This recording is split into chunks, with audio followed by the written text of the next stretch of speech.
Good afternoon, Diabetic Muscle and Fitness fans, coming to you from beautiful Barcelona. I'm here on my best friend's stag do. We're about to head back to the airport to fly back to Ireland and get on with normal life. And the last 48 hours have been very eventful. There's been a lot of alcohol consumed, and that's what inspired me to create this video, because a lot of you guys are going to be the same when it comes to going on hen do's, stag do's, family occasions, even holidays, where you might have a 24-hour, 48-hour stint of heavy alcohol consumption. So I want to share a couple of very quick tips that can help you optimize your body composition, fat loss, muscle gain, 2, diabetes control, and 3, just overall general health. So first things first, if you're drinking all day, I do a 2-to-1 ratio with 2 alcoholic drinks to 1 water or diet soft drink. That just allows me to dilute the alcohol, pace myself instead of getting drunk very, very quickly, and that lasting all day. You do not need to drink alcohol at every possible opportunity. From a blood sugar perspective, from an actual intoxication perspective, you're going to get drunk very quick and you're going to have very volatile blood sugars if you're just drinking straight alcohol.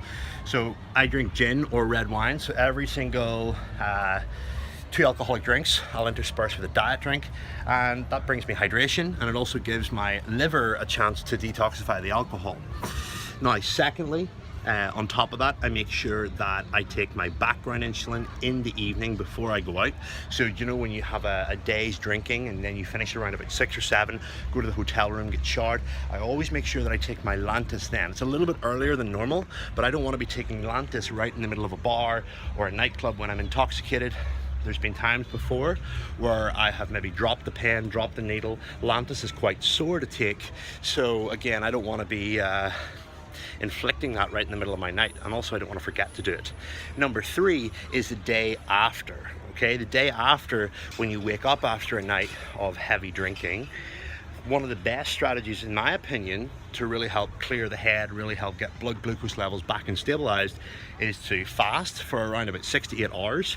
Plenty of water, lemon water, squeeze of lemon, even a little bit of Himalayan salt. Just bring back the electrolytes into the body, because one of the biggest effects of alcohol is dehydration, and dehydration is an absolute sucker for blood glucose levels, because when you're dehydrated, you feel that kind of hyperglycemia, awful, sticky, heavy tiredness that comes upon us.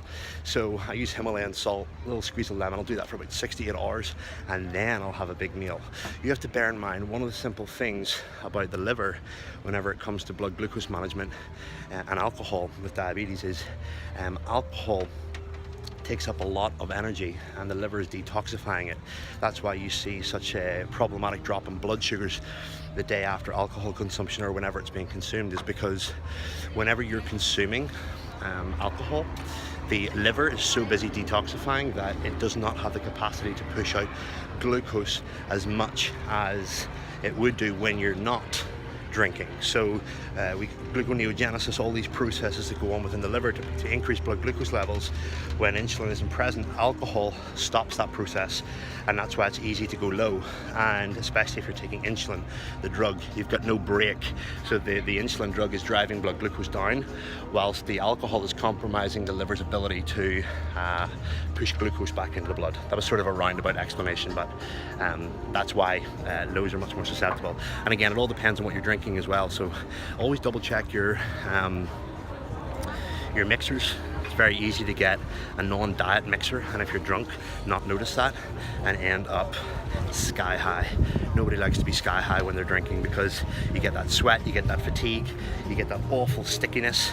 It's just not nice. So guys, before I shoot off, as you can see, our plane's about to board here, I want to remind you of those 3 key tips. Number 1, make sure you're alternating between 2 alcoholic drinks and 1 non-alcoholic drink, i.e. diet soda or water. Number 2 is that you're taking your slow-acting insulin before you go out in the evening. So before you go out at around about 6 or 7, when you're getting showered and you've just been up to the hotel room with your wife, your partner, or your friends, and you're getting ready to go out, because you're going to forget to take it, or it's just going to be inconvenient to take it in a very busy bar or foreign country where you're just not familiar with your surroundings.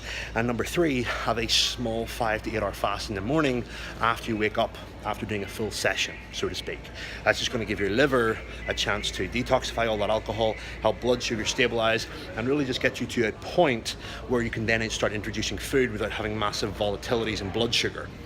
So if you find those tips useful and you want to have plenty more really interesting and useful hacks that allow you to get much more out of life, much more out of training, then head over to the Diabetic Muscle and Fitness Training Lab. We have thousands of diabetics in there that are using these tips to improve their HbA1c, their muscle building efforts, and just lifestyle in general. All the information is there, guys, so get on it. Take care.